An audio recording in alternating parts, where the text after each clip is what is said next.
say, wait a minute, where is he? And then the other question was, how do we remain a faithful people when it seems like the world around us has gone crazy?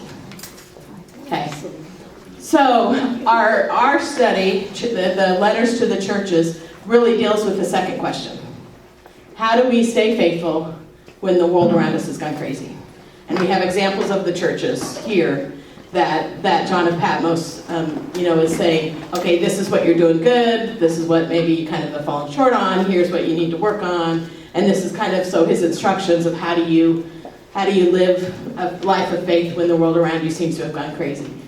The rest of Revelations, so once we get past chapter 3, deals with why hasn't Christ come yet, and it really is a lot of visions and images but the basic idea is God has a plan, God's working on it, things are happening, but we don't realize there's this whole plan and battle going on around us, right? So really it's kind of, the rest is kind of trying to say, well, Christ is coming, but we're just telling you, it's kind of working itself out. And people have used that to say, the end of times is coming now, no, now, no, now, no, now, no, now, since then. So we haven't quite got the exact interpretation of what all that looks like, but that is just to say, one of the reasons I like this section, these letters to the churches, is because I do think that John of Patmos is dealing with the question, how do we be a faithful people when it seems the world around us is going crazy? And I think we could probably ask that same question, right? So last week was our introduction to Revelation. Today we're going to look at our the first church, the Church of Ephesus. And if you'll notice on your handout that I gave you, I did print out Revelation 2, 1 through 7, which is the first, and that's why I say I have a hard time when they say sermon or letter, because these seem kind of short for a sermon. I don't know if any of you have heard a sermon that just is 7 sentences. So would somebody be willing to read that for us? And you'll have to read it in the mic so everybody can hear. But I like participation, so is anybody willing to read the letters to Ephesus, Revelation 2, 1 through 7? Yeah. Yes, you got to use the mic.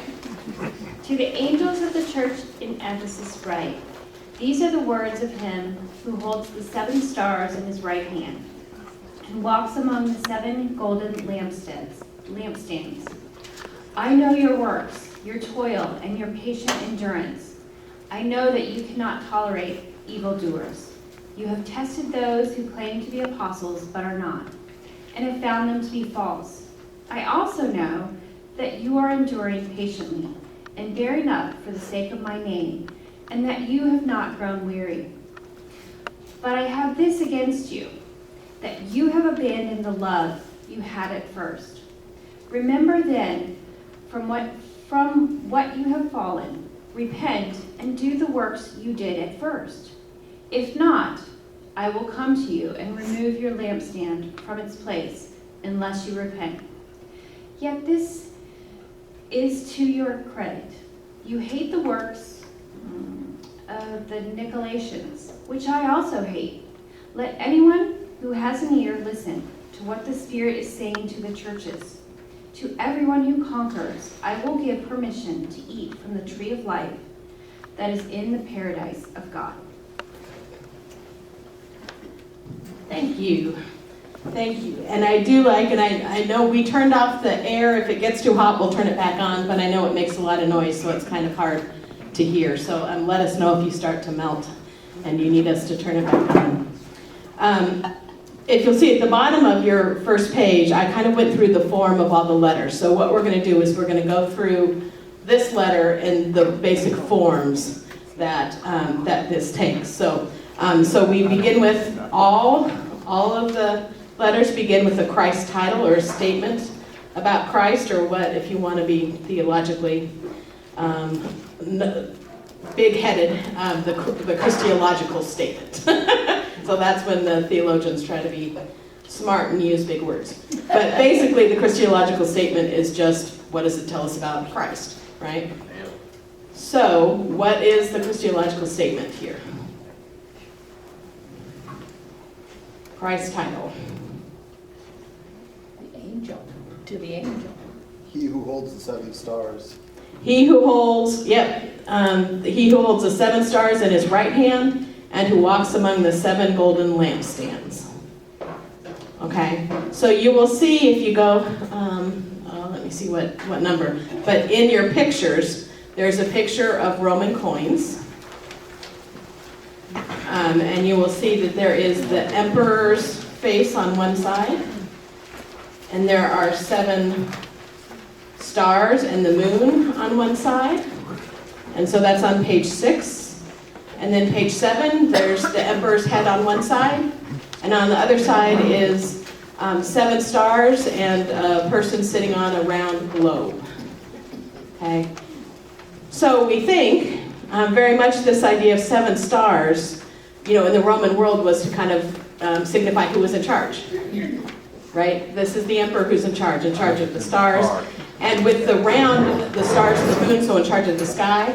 And also with the circle, which actually is an earth structure. You may be surprised. You say to me, Helen, this is the end of the 1st century. And they actually depicted the earth as round? Yes, they did. Because Egypt was the first place that understood that the earth was round. And we know Egypt, way before this, had pictures of the earth as round. So when we say, no, it was discovered in the 1400s, guess what? No, it was discovered beforehand, okay? So this very much is the image of the emperor sitting on controlling the earth and controlling the stars, right? So when we look at this part of Revelation, this introduction of Christ is saying, oh, hey guys, it's not the emperor who holds the 7 stars, right? This is Christ. So it's saying, hey, guess what? Not you, emperor, it's somebody else. So this is a challenge. I mean, this is very much a challenge to the Roman system, right? So that's something for us to recognize and to know. And basically it's just saying, no, to the people, to the church in Ephesus, we know it's not the Roman emperor who controls the world, it is Christ, right? So making a statement about that. The Greek word for to hold is much more powerful than just kind of having in your hand. It's the idea of to control, right? So it's not that just he holds it, but that he has control of it. And also the idea of the right hand. So they make the point of saying in the right hand. Now I'm left-handed, so I'm kind of insulted by that. But in that time and place, the idea was, the right hand's the powerful hand, right? So this guy holds the earth and the stars in his right hand. He's the muscle, really. Basically, he's the muscle, right? So that's a pretty strong statement about who this Christ is, right, and how they understand it. The 7 lampstands, and we know earlier in Revelation 1:20, it tells us that the lampstands are these 7 churches, right? So these are churches that show the light, that are kind of the places here. So this idea is that Christ's presence is among the people of the 7 churches, among the Church of Ephesus. So Jesus Christ is powerful and walks among them. So if we're kind of going to break it down, that's kind of what the main first part says. Jesus Christ is powerful and he walks among you. Sorry, I just need some. No, please ask. Challenge, but so were those the established Christian churches at the time, or were they the churches of the state, the city itself? That's where One of the things we're kind of at a time where the churches.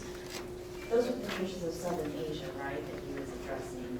Well, these are the ones, if you look on your map, which is on page 2, they're all in Turkey, Okay. in Western Turkey. And church at this time, they may have started using that term, but would have been fairly new. The beginnings of the Christian church, they started as a sect of Judaism.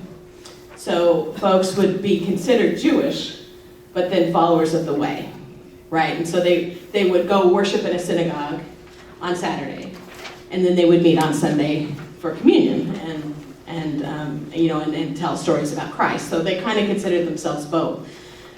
And then we kind of see that breaking. And part of the breaking is that you have Gentiles who join. And the early church, the debate is, do they have to become Jewish first? So do you have to be Jewish to be a follower of the way, or can you come from another round? And we know with Paul had debates with Peter, and then Peter kind of converted over, and then with James about, do they have to be Jewish or not? And Peter, like I said, kind of changed his mind. But James kind of really wanted people to kind of be Jewish first. But Paul, was traveling around. He was traveling to places where there weren't. Sometimes there was a Jewish community, and sometimes there wasn't. So Paul was, and we say Paul was the one who really reached out to the Gentile community. So when I say Gentile community, these would be people, more than likely, who grew up worshiping the gods of the Roman world, or the gods of their city. So part of what what we know is the places that John writes here to these churches is they were gatherings of people who were followers of the way. Whether they said that themselves a church, we don't know if they used that term.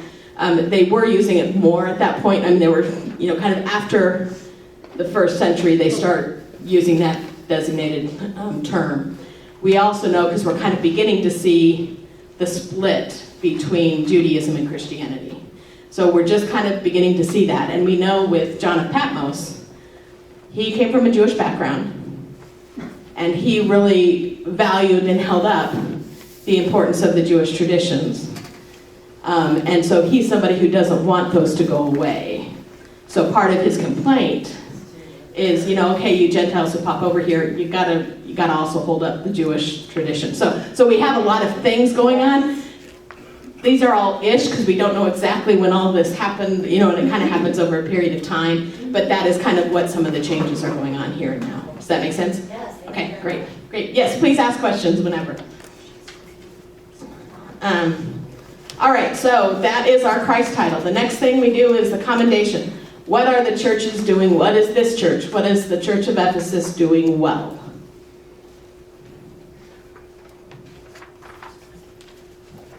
They're working hard and not liking the naughty people. Yeah. Yeah, you cannot tolerate wicked men. So I know your deeds, your hard work, and your perseverance, right? Again, so remember, if I told you, if we're asking the question, how do you remain faithful when it seems the whole rest of the world is going crazy around you, right? Okay, I know your deeds, your hard work, and your perseverance. And this idea of I know certainly is this idea that Christ is saying to them, hey, I'm there with you, I know what's happening, and I'm aware, I know what's going on. So your deeds, your hard work, and your perseverance. I know you can't tolerate wicked. We don't know, I wish we knew exactly what John of Patmos was referring to when he said that. We don't know. But then he also goes on to say, you have tested those who claim to be apostles, but are not. Right? So some suggestions are, again, it's kind of back to the thing of, John wanted to make sure the church was really the church and didn't want these interlopers coming in, right?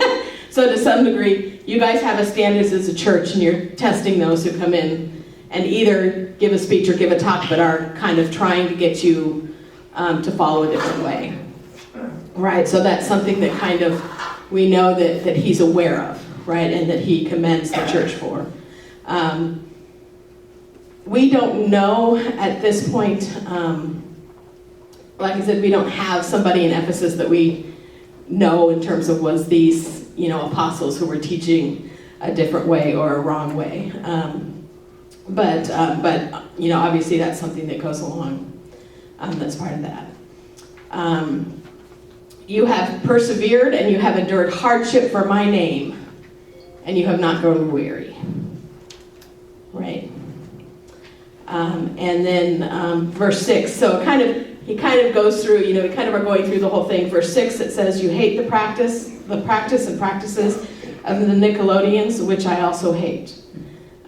So again, this kind of goes back to the warning of false prophets. We don't know anything about this group, per se, but it's just kind of back to our warning about false prophets.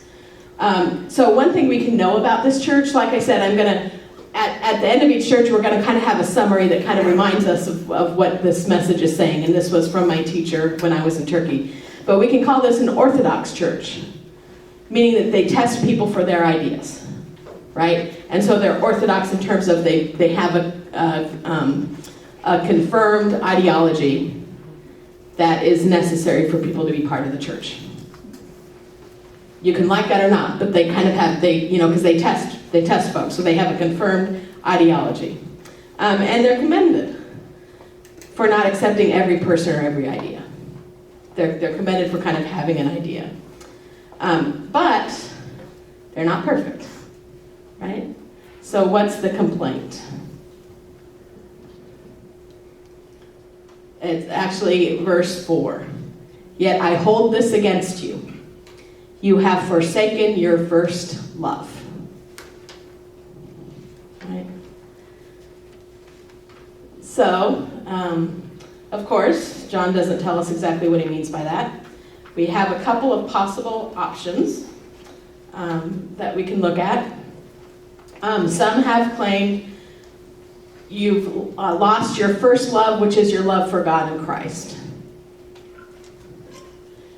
Which, that doesn't quite fit for me, right? If these are people who are holding strong to their faith, who are persevering, who are testing folks who come in, that doesn't seem to me like that's the love that's lost, right?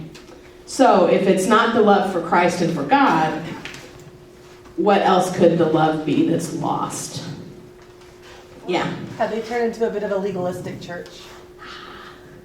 Yeah. Have you lost your love for each other? Because if we think of the Gospels, how much does it say being a disciple means you also love each other? Right? 1 John. Yeah. And you can also, Oh my goodness. Okay, the air's on again.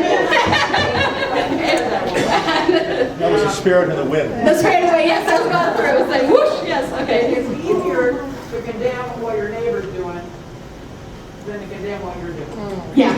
Once you started, and that, that I think that's kind of, we kind of say, yeah, they get into the orthodoxy, but sometimes it's easier to just stick in that orthodoxy and just point at everybody and say what else they're doing wrong, right? And kind of just say, well, I know it all, right? So, so the question is, what if you have lost your love for fellow believers? Right? So really, if that's the challenge, the idea is maybe the Ephesian church has gotten a little too stuck in the rules. Yeah. So what you handed to us is the love you had at first. You're saying your first love. So to me, that's different. Okay, so how do you? Yeah, it's translated both ways. So what difference does it make for you? To me, the love you had at first means it was an experience. The love, or your first love, is like an object, not an object, but a thing, like God. But the love you had at first is the experience reaching out towards that. Okay. So some of this might be, that in the ways of how it's translated might lead you to one or the other. And that's what can be difficult, is that, and it's translated both ways, so it's, it can kind of lead to that. Thomas was nodding. Did you have something to add? I don't want to put you on the spot, but you were nodding. No, yeah, that makes sense. I guess I was thinking, I don't know, maybe you could say, you could use the, experience, you could almost be describing the experience of love as an object. I think the way you described it makes sense to me. I think that, you want to, I don't know, just do a bit of mental gymnastics, it means the same thing, I think. Yeah, mental gymnastics. I mean, you can argue kind of, yeah. On the first read, and this is just the kind of linguistics, but I thought I had pictured charisma for that. And I thought of energy when it talks about the love that I had at first. I was like, are we going through the motions? We're all here, but has the newness and the freshness of sharing the way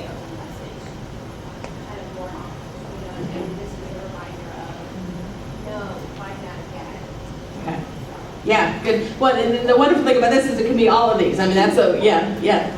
Related to that, I think, is that to me it was like, maybe he means enthusiasm. Lose enthusiasm, Or yeah. the wholeheartedness about their Yeah.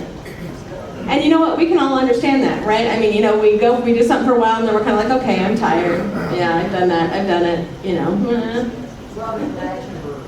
Yeah, the love is an action. Yeah, so yeah, have you just kind of said, yeah, we love each other, but then it's kind of like, we're tired of that, right? Yeah, I mean, all of these are great. The other thing to remember, and we kind of hinted on this last week, and in your pictures, we have some pictures of the Temple of Artemis, right? This huge, which was one of the ancient 7 wonders of the world. And so that certainly was prevalent in Ephesus, and that they would do at least yearly, maybe more than that, they would march the statue of Artemis down this main city squares and walk out, because the temple was outside of the city, and walk outside the city and do a celebration, do a worship, you know, so they'd have these huge celebrations. We also know there was a temple to Domitian, which I have pictures of, which was an emperor, you know, and the emperors kind of like to have their own temples too, you know, because they held the 7 stars, right?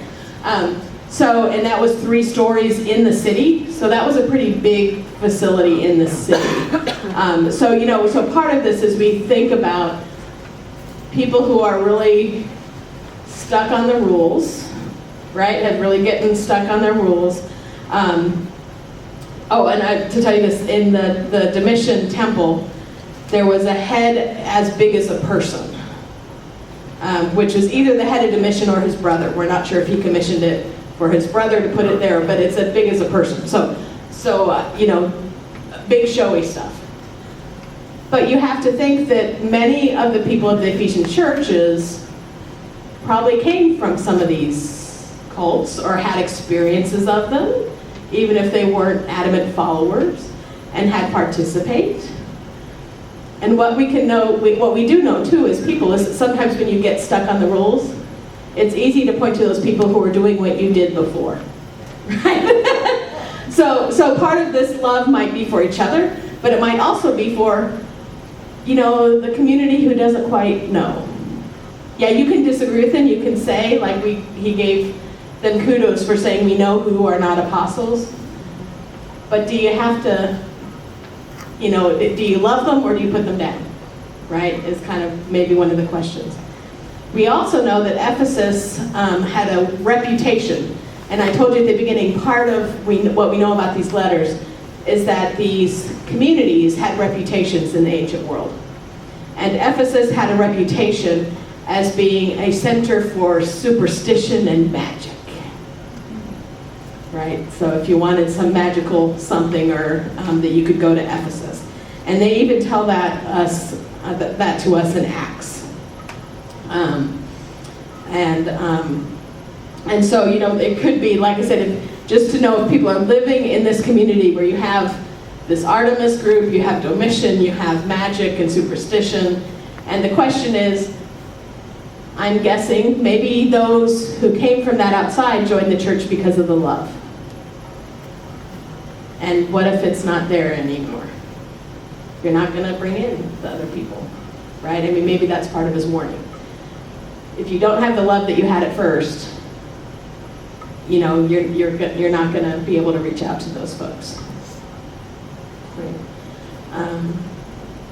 So if we say the Ephesian church faced strong challenges to their faith, which required them to be concerned about right orthodoxy. And so Christ kind of says that's right. He says, yeah, you need to kind of know what your faith is, and you need to be able to say what that is, and he commends that. But then he says, but you can't get stuck there, right? So the Ephesian church is commended 5 times for their orthodoxy at the beginning of the letter.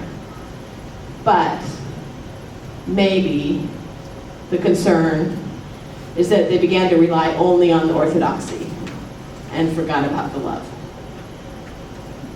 Right, and that you shouldn't have one without the other. And this is why I say this is wonderful, because I think maybe that might be a message that we need to hear today. Yeah, think? I don't want to make assumptions, and I don't want to think you're all in the same place that I am, but you know, that's why I find these letters so relevant. I think, well, maybe we need to think about that. It's the revelation. It's a revelation. Where are there places, maybe, where we see folks are so focused on the rules that they forgot about the love? Yeah, David. Just to add to your point, you referenced Acts. In Acts 2, we learn that the early church, the people of the early church, not really church as we know it, but as neighborhoods, sold all their belongings and gave to those so that everybody had what they needed. And I'm wondering if Ephesus, in its attempts to be orthodox and to be judgmental, lost that sense of community and looking out for one another. So that's just it's maybe a stretch, but I like to stretch. Stretching's good, I find it. But it's easy to do that because, you know, we already talked about last week how they were expecting Jesus to have returned already. They've given away all their stuff and now Jesus hasn't come back. It makes sense that they're turning away from doing that still because they still have to live and survive.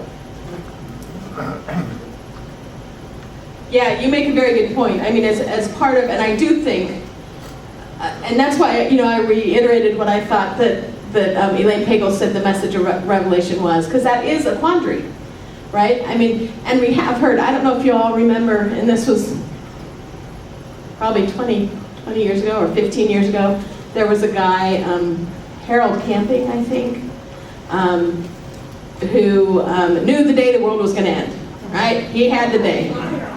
You got a flyer on your car. And, you know, like I said, but he knew the day.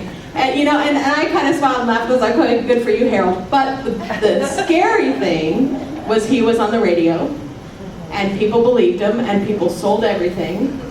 And people who had kids, who had families, people, you know, and then all of a sudden, it didn't end. And the next day they woke up and it was like, oh, you know, we've given everything away. And so, yeah, so we live in this tension of how do we be a people of faith, but how do we also be reasonable and live, and how do we share with each other, and what does it mean to be a disciple, and what does it mean to put love into action? I mean, you know, all of those things together are not easy, right? And so I think that's a good thing about this, is it's just kind of a message to us about, well, you need to think about it and pay attention, you know, and at least be aware. And I don't think you're overstretching when you point to Acts, you know, because I think that is very early on, that was the thing of, well, we believe that God is love and this is how we love and care for each other. And that we lift everybody up and make sure everybody has what they need. Which to me is putting, you know, if you understand that God is love and that we're doing that, that's part of being a disciple. So, but that becomes the big question, right? And the other question that goes with that is, there also is the thing of faith of, you can also say that you hoard everything, right? And it can still disappear. Oh, guess what? The stock market went down. Lost it all, right? So no matter how much you try to prepare, is it enough? Right? And one of the most interesting statements I heard was somebody who was speaking with a group of CEOs who made a large amount of money, but was asking them, do you all feel safe? Do you all feel like you have enough? None of them did.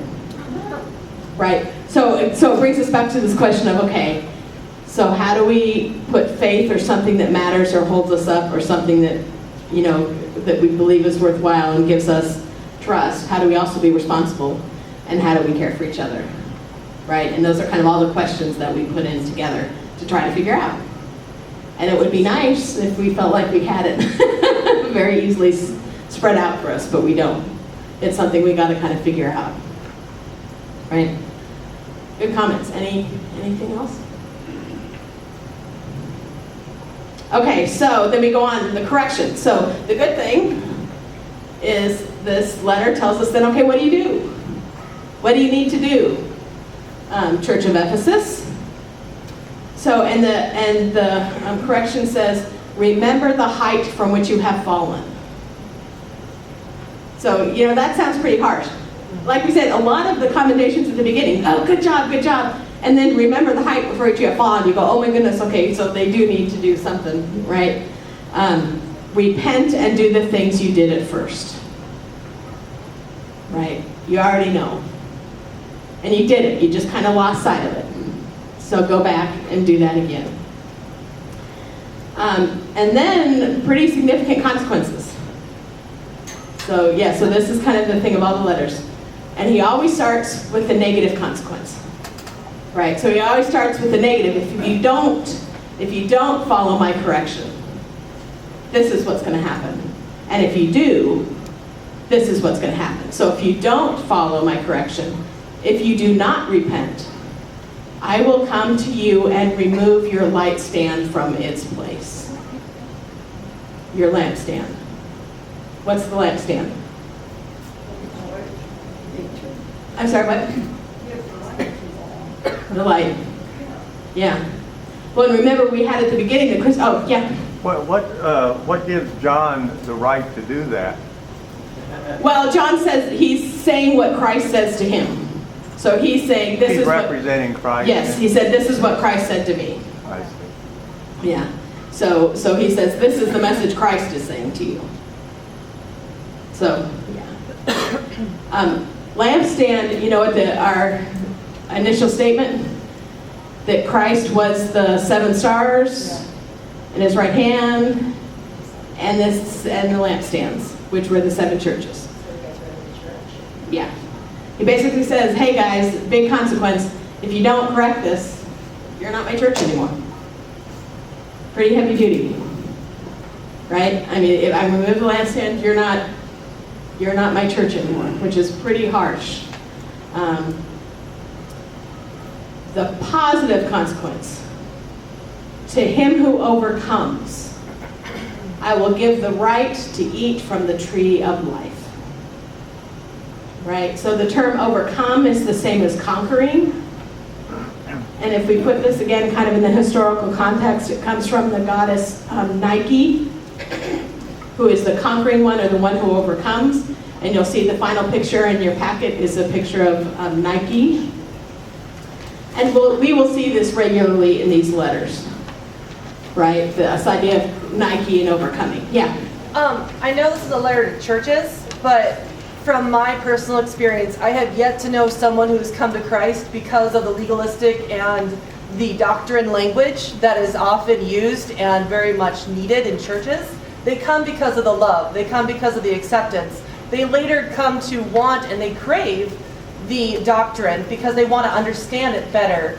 But this, to me, it's also very much a challenge for the individual. You came to Christ because of the love. Are you hanging on to Christ because of the legalistic doctrine? And if so, are you still exuding the love that brought you to Christ in the first place?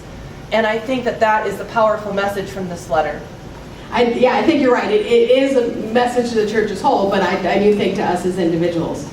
And I think, and I would say one thing, in my experience, I have known people who come to Christ from fear. Maybe not from legalism, but from fear.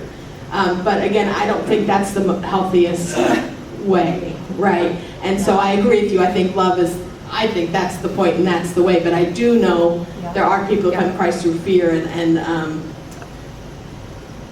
I disagree with that, but I just have to acknowledge that that's there. And I have never been as horrified as I was at a funeral for a 16-year-old girl, where the pastor got up and said, well, if you die, are you going to hell like her, or are you going to be saved and come forward and be baptized? Wow. And I got up and left. Right? But I mean, that's the fear, okay? And that just gives me, because to me this whole letter is, hey guys, you're missing the love. I mean, I'm like, the fear is not the love, right? Well, I had told you, I think earlier, and I haven't told the rest of you maybe, a number of years ago, a youngster was not given communion because the pastor at that point was saying, I'm sorry, if you haven't been baptized, you can't take communion.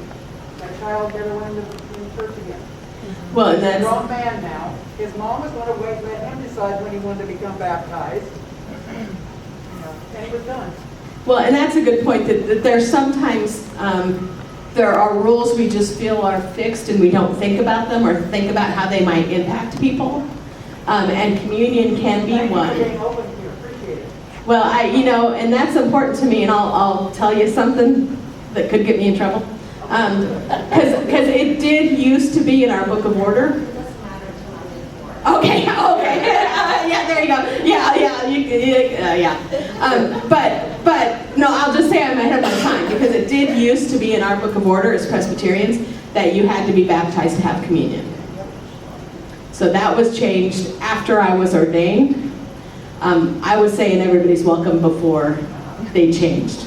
So that's where I get in trouble. Because I was going against the book of order, but I did not believe it was my duty to decide who could receive. And the folks who challenged me on that, I said, heck, Jesus gave it to Judas. Who am I to say I can't give it to somebody who comes forward and says I want it? Right? And I think because I have experience, and some of you may have, at other churches who are much more definite about who can and who can't. And that feels terrible. If you cannot receive communion, that feels terrible. But I think your point is very good for us to, maybe we need to kind of look around and say, okay, are there places around here maybe where we just have gotten so used to that's the way we do it, and we don't realize that maybe it's not welcoming or loving or extending love to somebody. And so maybe we need to just kind of look and say, is there any way we need to do better to overcome and conquer, like John of Patmos is telling us here, right? And also, to him who overcomes, I will give the right to eat from the tree of life. So what do you think of when you think of the tree of life? The Garden of Eden? Well, that was a different tree. The snake was a different tree. But the tree of life is there, and the tree of life is again in Revelation 22. So it kind of is the completeness or wholeness of God's creation, or the restoring of God's creation. So really, this thing of, I'm sorry, what? It's a different tree. Then the, Sorry. There were 2 trees there now. Okay, there is 2 trees. yeah, there's 2 trees. Yes. No, I'm glad you asked. No, the tree of life is not the one they ate from. But that was the one they were not to touch, yeah. But that's just a wonderful reminder of God's there in the beginning, God's creation, God's beautiful world. God will be there in the end, right? And so this is a promise. Hey guys, if you overcome, if you hang in there, this tree of life is there for you at the end. In Jewish literature, the tree of life is a symbol for blessedness. So it's kind of like the blessings, right? And eternal life, too. The blessings and eternal life. So to eat from the tree of life means to enjoy the blessedness of the end time. So remember, if we have people who are saying, he hasn't come yet, why hasn't he come yet? Hang in there. And if you correct yourself here, the tree of life will be a time when you enjoy the blessedness of God and humankind and the whole creation restored. Right, restored to the Garden of Eden. The interesting thing is this is somewhat in contrast or comparison or held up against the Temple of Artemis. Remember our favorite Temple of Artemis, which had a sacred tree.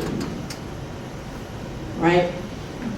So again, John of Patmos is saying, okay, this tree of life is different than Artemis tree, sacred tree. The Artemis cult with the sacred tree was so widespread and known that the tree functioned as an emblem of the city. So it was a picture. If people saw the tree of the Artemis temple, they knew that was the emblem of Ephesus. Right?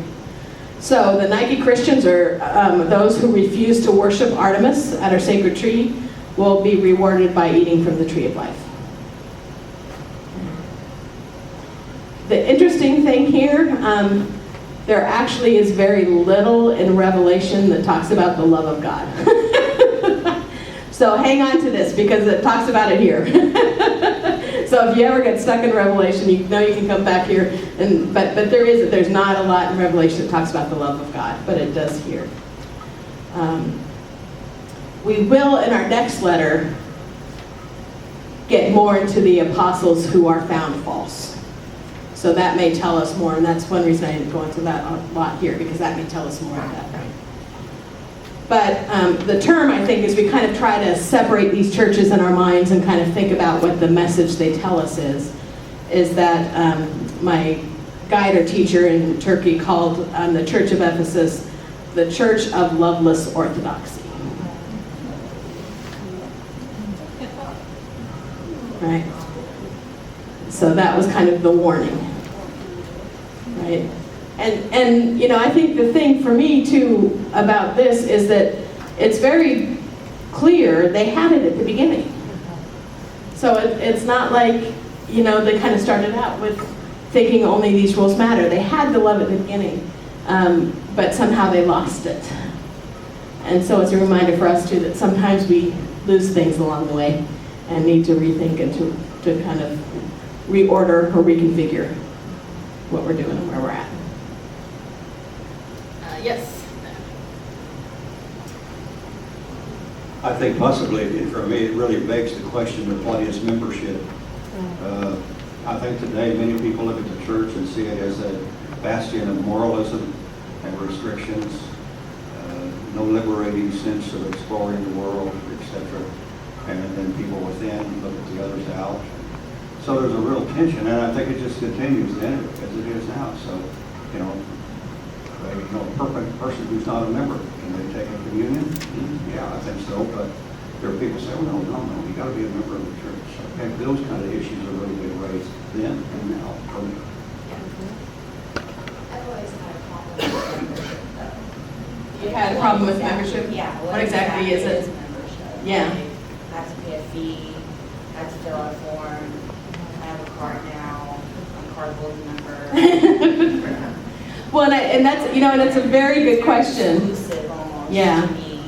It's wonderful that I understand the root of it, but to say members only is very, you know, to have a set of, like I'm coming in and I love that there are, I mean, it's a guide for me. It's honestly a guide to life and like rules and regulations there are, just as in real life.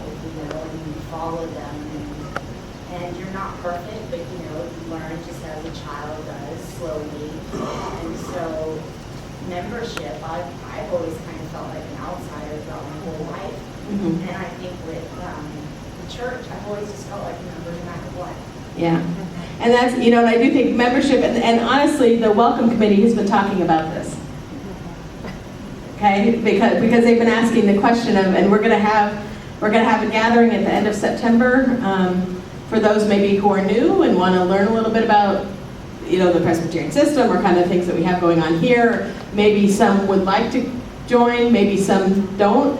But that's something I think really, and this is, I think, part of a bigger cultural change that we've had. I mean, if you think about it, a lot of the Rotary clubs, the Lions clubs, great clubs, but they don't have as many people joining for member. I mean, being a member isn't as big as it was 30 years ago, right? I mean, and I've had conversations with people at church, you know, that there was one member who never came, right? And then there was somebody who came and I said, oh, you should be a member. And they said, why? I'm here every week. This is my church. But, you know, why do I need to be a member?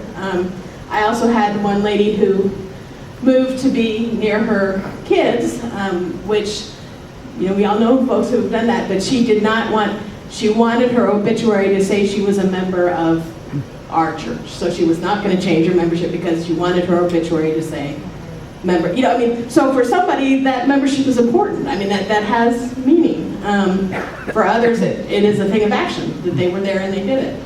For others, it was, they didn't have any connection to church, but they wanted to be a member. I mean, you know, so I just think culturally, we have a lot of folks who are asking the question of what does it mean to be a member? Do I need to be? Why? And And learning how to, yeah, what does that mean? Accepted into, and I thank you guys very much for being as accepting as you have to me. I really appreciate it. Well, I'm glad you feel that way, but very good question, yeah. I told this story to Helen. Closer. I told this story to Helen, and we're from Denver and belong to the Presbyterian church there. And one Sunday communion, there was a young man, I would say in his 30s, who was sitting behind us all the time, and we got to know him. He was a wonderful young man. And when it was communion Sunday, he leaned up and tapped me on the shoulder and said, "If I'm not a member, can I have communion here?" And I said, "Of course you can have communion." But you raised the topic that one time you had to be baptized in the Book of Order, and I thought, I would never have thought to ask him, have you been baptized? I mean, that to me really rung a bell. And he's come several times, and I said, are you going to join the church? He said, yeah, I'm thinking of membership. But he wanted to know how open it was. And I'm so glad he asked, so that he knew he could participate. Yeah, but that is, and it's hard because people come from different places, and that's why I probably forget sometimes, but I try to say each communion, this is open for everybody, because I know sometimes people are new and they don't know, and they want to ask the question. I also know, some, and again, it's different theological places, is that, I'm fine with kids receiving communion. And there are some people who say, no, they have to understand what it is before they receive it. And I kind of say, well, we baptize infants because we believe God reaches out before they even know it, so they can take communion. But I understand too, I had a friend who really wanted her kids, she didn't want them to have it until and she came from an Episcopal background, so I think, in that church it was much more established. And so we did do for her, we kind of said, okay, when they were in upper elementary, I did a class for them, and then we did a big thing for their first communion, and but that very much is part of the Episcopal tradition. But it's kind of trying to figure out what's meaningful for folks and be open to that.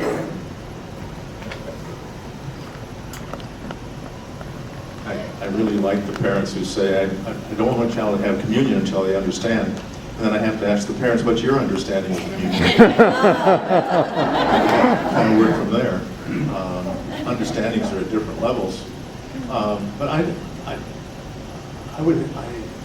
I feel a need not to gloss over the Nicolaitans, and Put it close to you. and the Nicolaitans and the strong language there. You hate the Nicolaitans as I hate them. I think we have to deal with that. And in that time, the church was really trying to sort out what was right belief, what wasn't. Trying to get a sense of who Jesus was. The Gospels were written to help carry that definition. And one of our favorite passages in Matthew 25, we get a sense of the sheep and the goats and the division, and who's in and who's out. I think we need to think a little bit more about the Nicolaitans and what they represent in that Church of Ephesus and the community that they lived in. That would be helpful to me, I think. Good point, and I will try to see, I actually haven't found that we know anything about them. But I think you're right, because the question that brings up, we can easily say, oh, this church has to love, and love everybody, and the hippie, just love. And which, there's something wonderful about that. But remember, at the beginning, their church is commended for knowing who they are and what they do, right? So it's not, everything absolutely is okay, right? It's a sense of knowing who you are and what you do. And so we don't necessarily know, the strong stand against this group, but that also calls us to say, yes, we love, but we also stand for something. And so how do we do that? And it's just like sometimes it's really easy to paint Jesus in the hippie thing of all love, but no, he stood up, and he made statements, and he said things that people got upset about. I mean, he did, and he kind of had these boundaries, and and I'm going to mangle this, but I'm going to try to tell the story that one of our presbytery or our General Assembly moderators told like 15 years ago. So that's why I'm going to mangle it, but I think it's a good story. But she told the story about World War II, some folks in France, and one of their comrades had died, had been killed, and so they really wanted to bury him in consecrated ground. And so three of his friends took him. They were just looking for a church. Where's the church cemetery? We want to bury him. And they found a Catholic church, and so they went up and said, can we bury our friend? And the Catholic priest said, well, was he Catholic? And they said, well, we don't know, you know. And the priest said, well, then he can't be buried in our cemetery. And so the friends went and found a place, because it was a kind of a cemetery outside of town, and so they found a place on the other side of the fence of the cemetery. And they buried their friend, and they put a marker there. And then they went away for the night and kind of raised a glass to their friend, and they came back the following day to say goodbye, and they were going to leave, and they couldn't find it. And so then they went back to the priest and they said, you know, yeah, we followed your rules, and we buried him outside, but you know, what happened? And the priest said, well, I was so upset all night last night because that didn't fit well for me. And so he said, so I went out this morning and I moved the fence. You know, and so the message was, you know, maybe being a person of faith is that we need to have fences, because we need to have things that are what rules and what we understand, and this is kind of how we live. But sometimes we need to move the fences, right? So we don't knock them down, but sometimes we need to move them. And I thought that was a wonderful image. That's the issue of heresy, Yeah. which the early church was struggling with significantly. And heresy is another way of believing. That's the simple definition. And we have churches that they don't abide any heresy at all. To be narrowly believing this way. And we have churches that are much more open and are willing to move the fences. Yeah, it can be. But it's a hard question, you know, 'cause in terms of the heresy, and, you know, and I hope, and I would say, I think, and maybe we don't acknowledge it enough, but I think as a church, we do have some of those limits. I mean, we would say a David Koresh is not somebody who we would think is a follower of a different way, right? A man who abused kids and had lots of wives and lived on a compound. No. That is not a religious tradition we respect. We will respect Jewish people and people who follow Islam and people who are Hindu. I mean, you know, but there are some religions that we will say, you've kind of gone outside of what is the point of being human. So we do have some. So instead of saying we accept everybody, well, no, we will draw the line somewhere. Hopefully, we're just a little bit wider, maybe, than some people who are real specific about just them. But it's a good question, and we have to ask that. You know, when does heresy become harmful, and we have to take a stand against it, which is kind of like your question about why was this group so opposed by Jesus, and what was it that they did, and you know, how do we live within that? So there's not much known about I haven't found anything, and that's what I've been struggling with. Yeah, if we knew a little bit about why they were complaining about him, but we don't. You were talking about the fake apostles, maybe this was a fake church. Could have been, and like I said, our next letter will have a little bit more about the fake apostles, whether they're the same, you know, in terms of the next church, or if there's a different type of group. But yeah, we'll talk a little bit more about that. Yes, Jen. I tried Googling it, I did. Oh, did you? When? Love rituals, took it too far. Too much like the pagans. Too much like the pagans. Okay. Well, but anyway, I mean, these are great questions. So you may realize now, sometimes you come to my classes and we get more questions than we get answers. I know. Yes. I guess for me, what I get out of this letter is the real personal conviction of where am I leaving Christ out of my daily decisions. Because I don't know about anyone else, but I really like rituals, I like routines, I like hard lines in the sand. And where am I leaving Christ out of those decisions? Because where do I need, well, to put to your point, where do I need to move my fence that I don't really feel comfortable moving because it's uncomfortable? And I guess that's the real personal conviction to me. Maybe that's just for me. Well, and sometimes, and that's the thing, my preaching professor, who I just loved, Thomas Troger, would tell the story, because he went around and consulted with a lot of churches about worship. And he went to one worship and he kind of watched the service, and then met with them after and just kind of asked the questions. You know, why do you do this, and what does this mean for you, and how do you do it this way? And one of the things they did is the young people would bring forward a cross at the beginning of the service, and then kind of duck down, and then bring it up and place it in the chancel. And he said, why do you do that? And you know, people said, oh, it's a respect, it's bowing before the Lord, it's coming up to the table, it's, you know, I mean, they had all these answers. And he said one person at the back was just laughing. And he said, you know, sir, why are you laughing? And the guy said, well, I'm the oldest member of this church. And he said, at our old church, before it burned down, there was a beam. And so you had to lower the cross, or else you would smack the beam. So and that's kind of back to your thing of, and he said, you know, if now this means being humble or bowing, and if that's important to you, that's great. But if you're doing it just because you did it at the old church when there was a beam, then you don't need to do it anymore. You know, but I mean, it was kind of asking that question of, does it have meaning for you? The kids grew up thinking that. Yeah. It's always felt. I know. Okay, well, great. Well, we kind of have to stop now, but great conversation. So we'll do our next church next week. So. And sometime tell us about the churches that you saw.